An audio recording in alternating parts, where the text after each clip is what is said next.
हम टॉर्क को देख रहे थे और हमने देखा कि टॉर्क जो है ना वो हमारा डिपेंड कर रहा है किस चीज़ पर। एक डिपेंड कर रहा है मोमेंट आर्म पर, दूसरा डिपेंड कर रहा है फोर्स पर। तो टॉर्क का फिर फार्मूला क्या हो गया? टॉर्क का फार्मूला हो गया moment arm multiplied by force. Force multiplied by moment arm करते हैं तो हमारे पास टॉर्क आता है। अच्छा बेटा, अब हम देखते हैं torque on a rigid body. तो फर्ज किया हमारे पास एक रिजिड बॉडी है। रिजिड बॉडी क्या होता है बेटा? रिजिड बॉडी हमारे पास ऐसी बॉडी है कि जिस पर आप फोर्स लगाएं और फोर्स की वजह से उसके दो पॉइंट्स के दरमियान डिस्टेंस चेंज ना हो। जैसे बेटा ये आपको नज़र आ रहा है स्पैनर, तो आप क्या करें, ये एक पॉइंट है, लेट से एक ये पॉइंट है और दूसरा पॉइंट है ये। आप बेटा इन दो पॉइंट्स के दरमियान ये आप यहाँ पर फोर्स लगा रहे हैं और इन दो पॉइंट्स के दरमियान एक ये पॉइंट है और एक ये पॉइंट है। आप फोर्स लगा रहे हैं और इन दो पॉइंट्स के दरमियान डिस्टेंस चेंज नहीं हो रहा, तो हमारे पास क्या कहलाएगी? ऐसी बॉडी क्या कहलाएगी? Rigid body. हालांकि बेटा ये भी मुकम्मल तौर पर रिजिड नहीं है। अगर हम इस पर बहुत ज़्यादा हैवी फोर्स लगाना शुरू कर दें तो ये भी हमारे पास क्या करेगा? अपनी शेप को डिफॉर्म कर लेगा और इन दो पॉइंट्स के दरमियान डिस्टेंस क्या हो जाएगा? चेंज हो जाएगा। तो बेसिकली जो rigid body, perfect rigid body है, वो ऐसी बॉडी होती है जिसके दो पॉइंट्स के दरमियान डिस्टेंस कभी भी चेंज ना हो। तो ऐसी बॉडी हमारे पास कहलाती है रिजिड बॉडी। अब बेटा रिजिड बॉडी को हम किस तरह से डिफाइन करेंगे? If the distance between any two points, if the distance between any two points of the body remain constant by applying a force, such body is called rigid body। कि हमारे पास distance constant रहे by applying a force, दो points के दरमियान distance constant रहे by applying a force, तो ऐसी body को हम नाम देते हैं रिजिड बॉडी का। अब बच्चों हमने टॉर्क फाइंड करना है रिजिड बॉडी पर। तो फर्ज किया ये हमारे पास एक रिजिड बॉडी है, आर्बिट्रेरी शेप एक रिजिड बॉडी हमने ले ली है। अब बेटा इस रिजिड बॉडी पर इस पॉइंट पर ये हमारी फोर्स F लग रही है। इस पॉइंट पर ये हमारी फोर्स क्या लग रही है? F। तो बेटा ये हमारा है एक्सिस ऑफ रोटेशन। तो एक्सिस ऑफ रोटेशन से लेकर ये हमारा जो point of application of force है,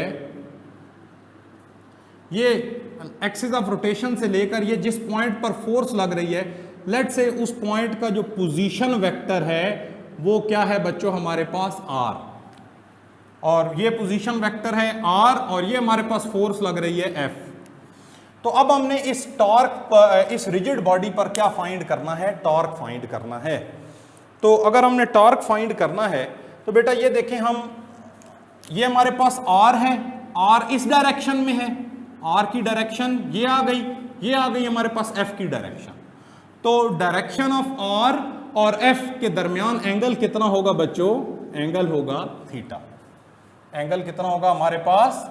एंगल इन दोनों के दरमियान, R की ये डायरेक्शन है, F की ये डायरेक्शन है, तो इन दोनों के दरमियान एंगल आ गया थीटा।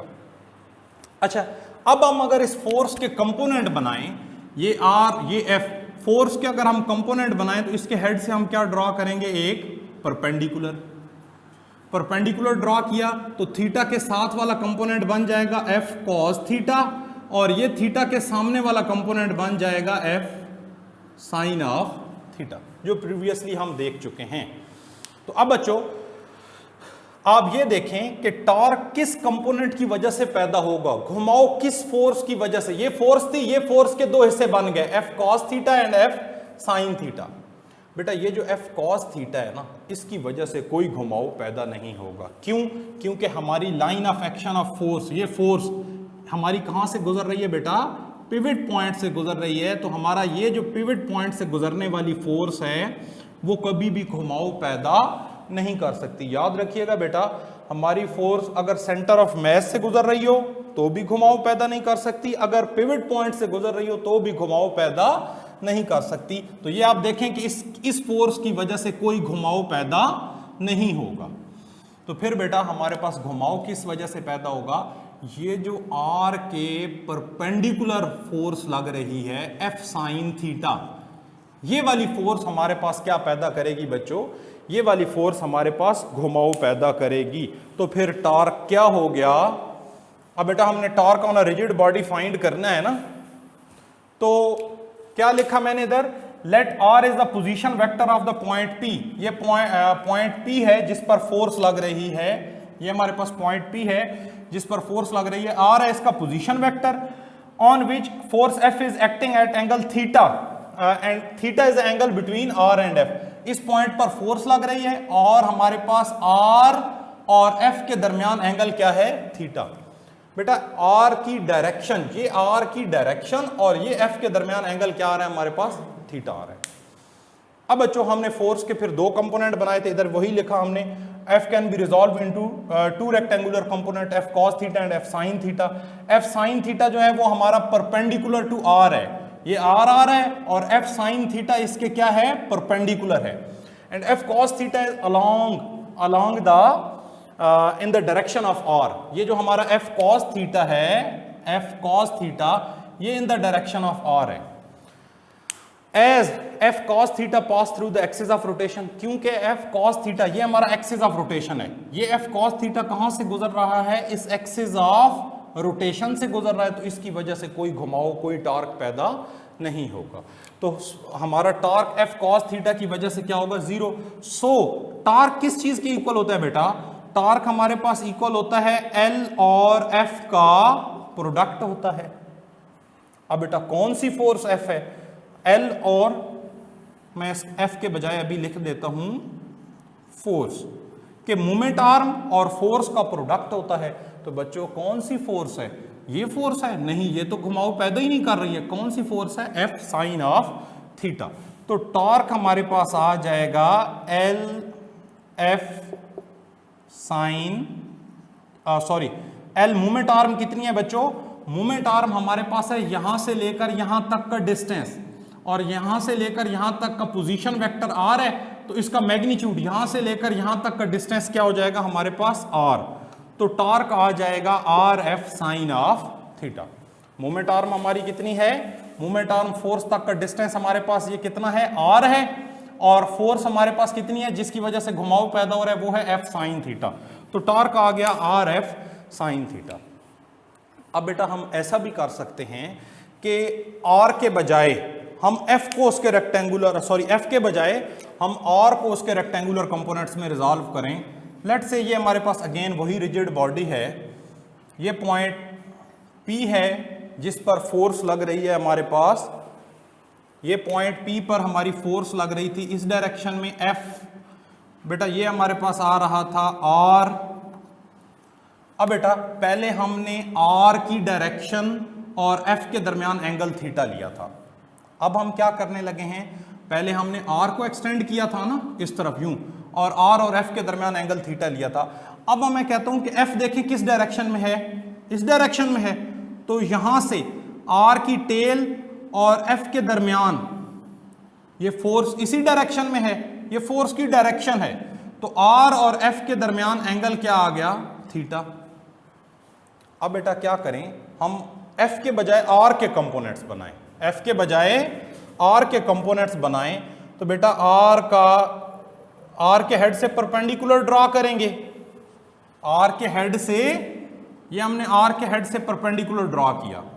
तो बेटा फिर ये आर के कंपोनेंट बनाने, ये थीटा के साथ वाला कंपोनेंट बन जाएगा आर कॉस थीटा, और ये थीटा के सामने वाला कंपोनेंट बन जाएगा आर साइन ऑफ थीटा।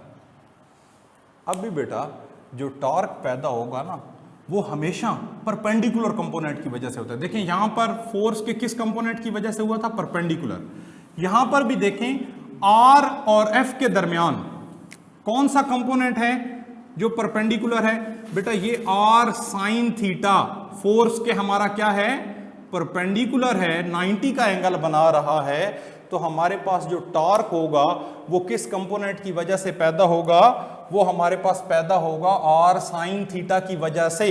तो टॉर्क क्या आ गया बच्चों? टॉर्क को हम यूं भी डिफाइन कर सकते हैं कि पहले हमने रिजॉल्व किया था फोर्स को, अब हम क्या कर रहे हैं? रिजॉल्व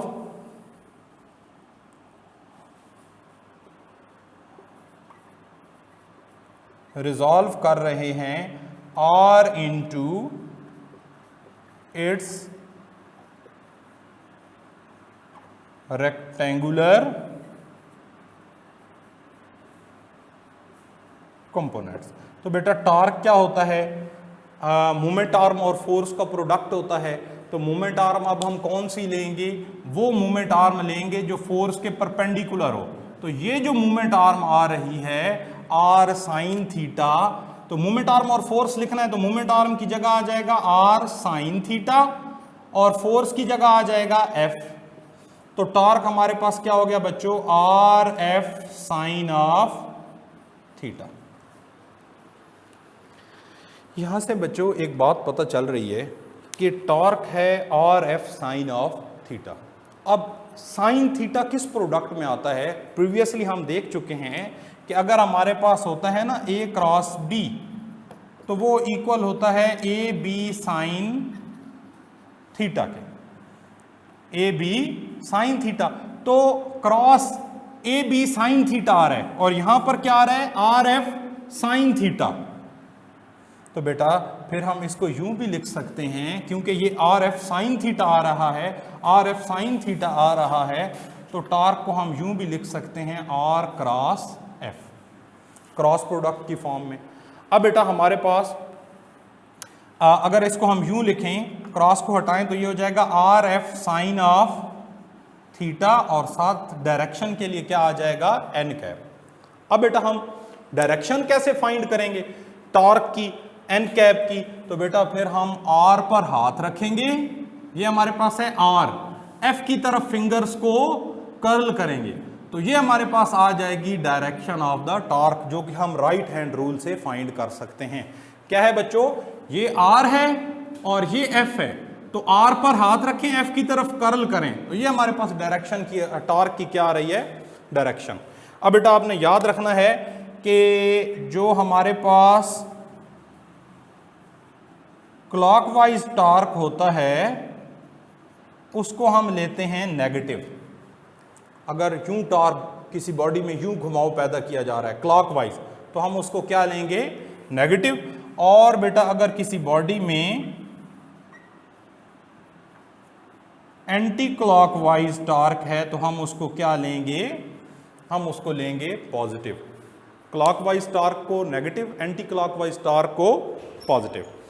अच्छा बेटा अब हमारे पास एक छोटी सी पॉइंट आपको बताना है कि जो टॉर्क है ना, हर घूमती बॉडी में टॉर्क का होना जरूरी नहीं है।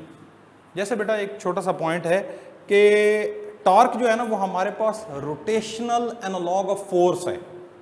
जैसे फोर्स क्या करती है बेटा लीनियर मोशन में, जैसे फोर्स लीनियर मोशन में फोर्स पैदा करती है लीनियर एक्सेलरेशन। क्या पैदा करती है? Linear acceleration. उसी तरह जो टॉर्क है वो पैदा करता है एंगुलर एक्सेलरेशन। टॉर्क क्या पैदा करता है? जैसे लीनियर मोशन में फोर्स पैदा करती है लीनियर एक्सेलरेशन, उसी तरह टॉर्क पैदा करता है एंगुलर एक्सेलरेशन। तो बेटा हर घूमती हुई चीज में टॉर्क का होना जरूरी नहीं है। टॉर्क होगा अगर बॉडी में एंगुलर एक्सेलरेशन है तो टॉर्क है, अगर बॉडी में एंगुलर एक्सेलरेशन नहीं है तो हमारे पास टॉर्क नहीं होगा। जैसे आप पंखे को चलाते हैं तो पंखा शुरू में अपनी रफ्तार मुसलसल बढ़ाता है, तो उसमें क्योंकि एंगुलर एक्सेलरेशन है, टॉर्क की वजह से एंगुलर एक्सेलरेशन पैदा होता है। एंगुलर एक्सेलरेशन है तो इसका मतलब है पंखे में टॉर्क है। लेकिन आफ्टर सम टाइम पंखा एक कांस्टेंट एंगुलर वेलोसिटी के साथ घूमने लग जाता है, उसकी अब उसमें कोई एक्सेलरेशन नहीं होगी, इट्स मीन दैट उसमें कोई टॉर्क नहीं होगा। चलें, आई होप सो बच्चों आपने यहाँ तक के लेक्चर को समझ लिया होगा। अगर आपको हमारी वीडियो समझ आ रही हैं तो चैनल को लाइक करें, सब्सक्राइब करें।